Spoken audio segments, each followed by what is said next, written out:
तो दोस्तों, आपका स्वागत है हिंदी लॉ क्लासेस में।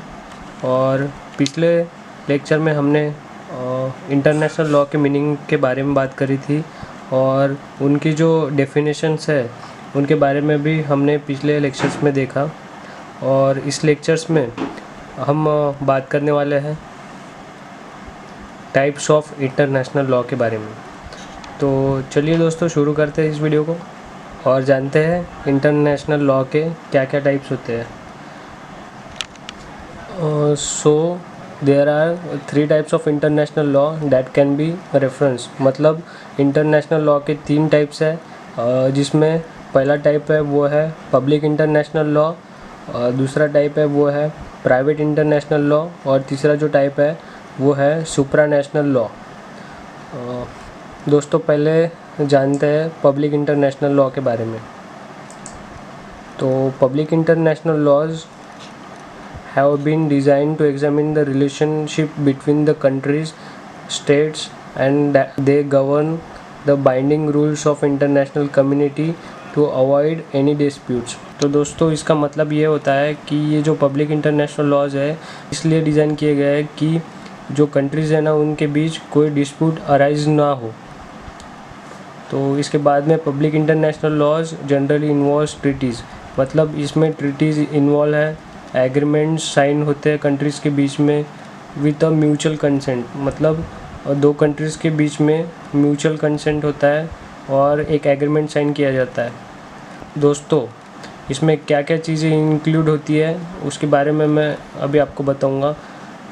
पब्लिक इंटरनेशनल लॉज में फेडरल लॉज इंक्लूड होता है, क्रिमिनल लॉज इंक्लूड होता है, ह्यूमन राइट्स लॉज इंक्लूड होते हैं, मैरीटाइम लॉज इंक्लूड होता है, रेफ्यूजीज लॉज। इतने सारे लॉज पब्लिक इंटरनेशनल लॉज में इंक्लूड होते हैं और ये सभी लॉज इंटरनेशनल ट्रीटीज़ के बेस पे नेशन के थ्रू बनाए जाते हैं। और when a conflict arising this public laws help to resolve this conflict. मतलब जब कभी भी कुछ कन्फ्लिक्ट मतलब कुछ समस्या निर्माण होती है तो ये पब्लिक लॉज उसको सॉल्व करने में मदद करते हैं। तो अब जानते हैं प्राइवेट इंटरनेशनल लॉ के बारे में। तो पहले मैं आपको पढ़ के बताऊंगा, उसके बाद में इसका मीनिंग बताऊंगा। Private international laws are the rules that are used to resolve the dispute between private individuals who cross international boundaries. When a dispute exists between private individuals of 2 countries who have their different legal systems, private international law comes from for the help of people. It helps to determine a court, and it also decide which country's law will use to solve the matter. It is called a private international law, but in a real sense, it is a body of domestic law. These laws have been designed to minimize international legal disputes and they prove to very effective. तो दोस्तों, इसका मतलब ये होता है कि अलग अलग इंटरनेशनल बाउंड्रीज से प्राइवेट इंडिविजुअल्स के बीच जो डिस्प्यूट्स अराइज होता है उनको सॉल्व करने का काम प्राइवेट इंटरनेशनल लॉज करते हैं और उनका लीगल सिस्टम भी अलग रहता है। तब private international law court determine करने में भी मदद करता है कि कौन से कोर्ट में वो उनकी डिस्प्यूट सॉल्व होनी चाहिए। और इसी के साथ प्राइवेट इंटरनेशनल लॉ डिसाइड करता है कि कौन से कंट्री का लॉ उस पर अप्लाई होगा। तो इसी की वजह से इसे प्राइवेट इंटरनेशनल लॉ भी कहा जाता है।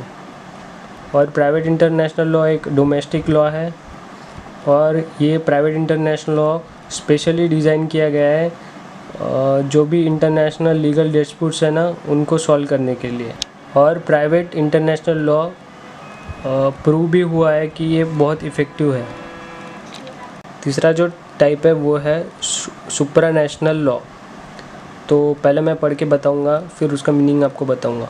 This is another type of international law. This laws generally rely on the limitation of rights of sovereign nation. These are called supranational because nations have the right to make some judicial decision. These rights are submitted to a set of common tribunals through a treaty.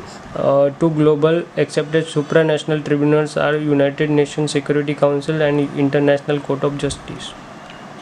तो दोस्तों ये और एक प्रकार है international law का, और इस टाइप में नेशंस के पास राइट रहता है कि वो अपने जुडिशियल डिसीजन ले सकते हैं। तो ये जो राइट्स है ना, वो उनको ट्रीटी के थ्रू ट्रिब्यूनल्स के पास भेजना पड़ता है। और ग्लोबली ऐसे जो सुप्रानेशनल ट्रिब्यूनल्स है जो कि यूनाइटेड नेशन सिक्योरिटी काउंसिल है, और सेकंड जो है वो इंटरनेशनल कोर्ट ऑफ जस्टिस। तो दोस्तों आज के इस वीडियो में हमने देखा कि इंटरनेशनल लॉ के क्या क्या टाइप्स होते हैं, जिसमें हमने देखा कि 3 ऐसे टाइप्स हैं जो कि public international law, private international law and supranational laws, और उनके बारे में थोड़ी बहुत जानकारी भी हमने ली। तो अगर आपको वीडियो पसंद आए तो वीडियो को लाइक करना, आप कमेंट भी कर सकते, और आपको वीडियो पसंद आए तो चैनल को सब्सक्राइब ज़रूर कर लेना।